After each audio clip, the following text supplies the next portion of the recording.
안녕하세요. 밴쿠버 인사이트입니다. 미국 연방수사국 신임 국장 캐시 파텔이 북미 국경 안보 문제와 관련해 캐나다에 강력한 경고를 전달했습니다.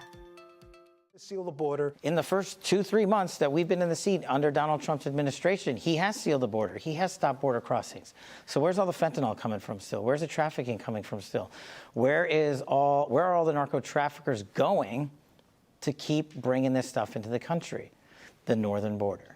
Our adversaries have partnered up with the CCP and others, Russia, Iran, on a variety of different criminal enterprises, and they're sailing around to Vancouver and coming in by air.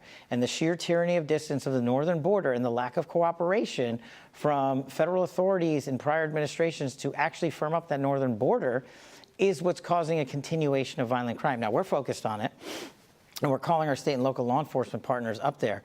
But you know who gets to step in is Canada, because they're making it up there and shipping it down here. And I don't care about getting into this debate about making someone the 51st state or not, but they are our partner in the north. And say what you want about Mexico, but they helped us seal the southern border. The facts speak for themselves. The border that's open, I'll give you a statistic that I gave to Congress that nobody was paying attention to. Over 300 known or suspected terrorists crossed into this country last year illegally. Known or suspected terrorists, not illegals. Not just illegals, known or suspected terrorists. 85% of them came in through the northern border. Wow. This year, 100 known or suspected terrorists have crossed into this country illegally. 캐시 파텔 FBI 국장은 최근 인터뷰에서 트럼프 행정부 초기 남부 국경은 효과적으로 봉쇄됐다고 평가했습니다. 그러나 펜타닐, 인신매매, 테러리스트는 여전히 미국으로 유입 중이며 그 통로는 다름 아닌 캐나다라고 강조했습니다. 그는 특히 중국 공산당, 러시아, 이란과 연계된 조직 범죄자들이 밴쿠버 항구와 항공편을 통해 미국에 침투하고 있다고 지적합니다. 2023년 미국에 불법 입국한 테러 용의자는 300명이 넘었습니다. 그중 85%가 북쪽 캐나다 국경을 통해 들어왔습니다. 2024년에도 이미 100명 이상의 테러 용의자가 북부 국경을 통해 유입됐습니다. 캐시 파텔은 이제는 캐나다가 책임져야 할 때라고 말합니다. 미국의 북부 파트너로서 마약 제조, 유통, 밀수에 대한 공동 책임을 강조하고 있습니다. 캐나다 정부는 펜타닐 대응 책임자, 이른바 펜타닐 차르를 임명했습니다. 바로 케빈 브로소입니다.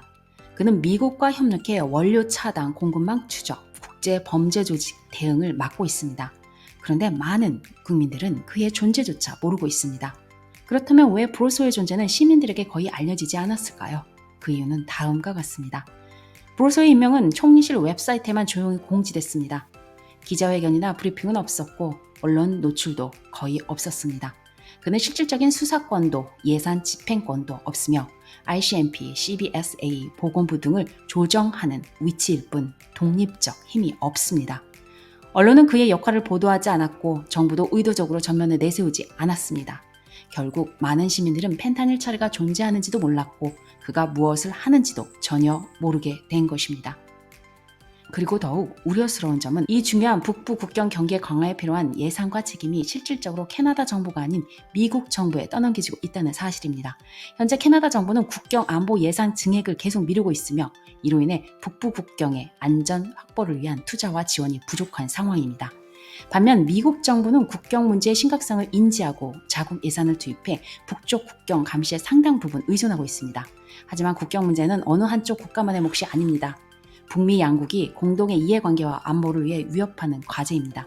캐나다 정부가 주도적으로 충분한 예산과 인력을 투입하지 않는다면 결국 북부 국경의 취약성은 계속 심화되고 불법 마약 밀수와 인신매매, 테러 위협이 더욱 증가할 수밖에 없습니다. 국경은 단순히 물리적인 장벽만으로 지키는 것이 아닙니다.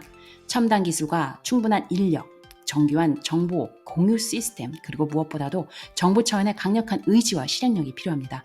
지금처럼 예산 없이 말로만 안보를 외친다면 캐나다는 세계에서 가장 긴 북부 국경을 가장 취약하고 허술한 국경으로 만드는 위험을 안게 될 것입니다.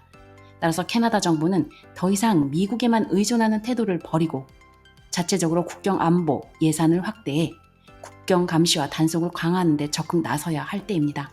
이것이야말로 국민의 안전을 지키고 북미 지역의 안정을 확보하는 길입니다. Come through the right way. It was never an issue. Now people are exploiting the laws of Canada, coming from whatever country they want to infiltrate the U.S., and they exploit their laws, their way of doing it, and they take advantage of the border as it stands. Okay, what nationalities are you seeing? We have Indian Right now, and Mexican, right? The big ones? Senegalese and Indians are the biggest group, and the Mexicans have actually kind of dropped off a little bit. Okay. But again, this only accounts for those that we know. Okay.